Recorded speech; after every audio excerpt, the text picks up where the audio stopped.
माँ महात्मा और परमात्मा जे भी जुटल बा सबसे पहले लड़के की तरफ से हार्दिक अभिनंदन बार बार लगी बाटे। आज हमने के श्राद्ध संस्कार में उपस्थित बनी सन प्रधानता देहल बा के जन्म से ज्यादा मृत्यु के प्रधानता देहल जाला कब इस शरीर समय से साथ छोड़ेला तब कि चलता डगरिया अरे डगरिया डगरिया अरे चलता डगरिया अरे पिरा जल पाव रे ममता जी तनी हमरा संग डोलाली डोलाली डोलाली कैसे के हमने के कोनो बुढ़ा थोड़े के बनी सब अरे चलता डगरिया अरे पिरा जल पाव रे चुनियोल दूर बा बलमुआ के गाँव रे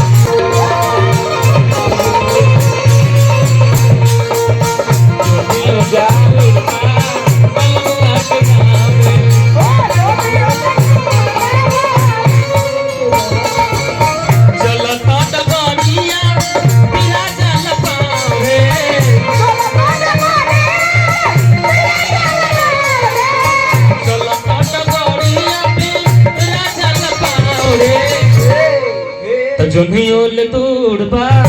बलमुआ के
ढोरा जी के सुपुत्र के तरफ से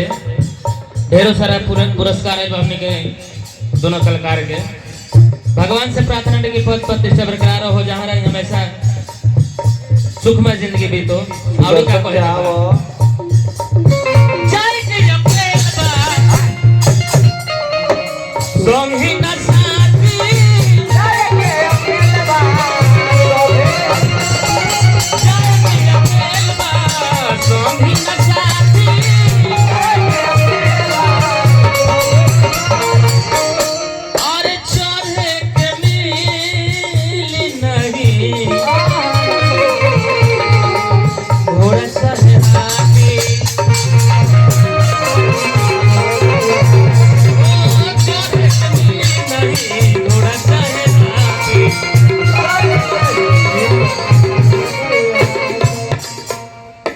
सत्येंद्र जी के तरफ से ढेर सारा पुरस्कार बा।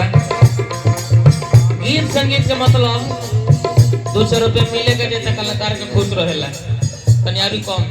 हमनी के मिलेला तब न बजाए में मन लगेला। अच्छा खूब निमन कलाकार के गावत होके आ के हुआ आगे से बैठ के कुछ मत को खाली यही इशारे हां निमन गाओ तो बरता फलफा केहू अगर गावत तारो 200 रुपए मिल तो बुझाई के हमने के प्रोग्राम ठीक होता है। ओ बुझा लगी इहे हो अरे जाए के अकेला संगी न साथी जाए के अकेला संगी न साथी सोधे के मिली नहीं थोड़ा चाहे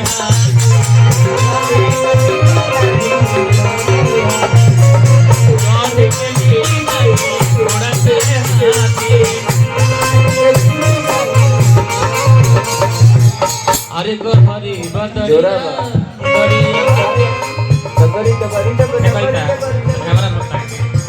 अरे को हरी बदरिया अरे दरिया में नहीं खेना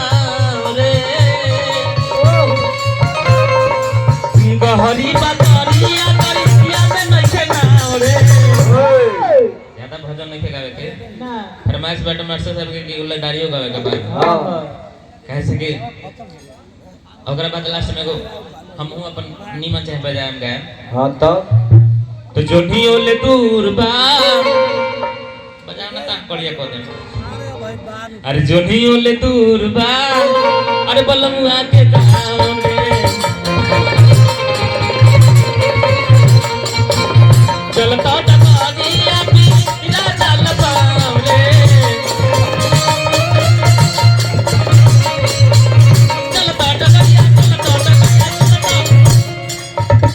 चलता टकानिया पीला चल पावले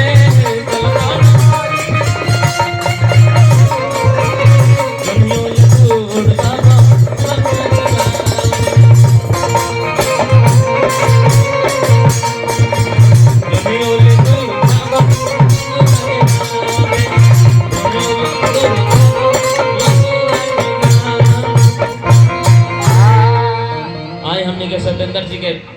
जीजा जी के तरफ से पुरस्कार बा जी पहले का लोग पाहुन कहत रहे हाँ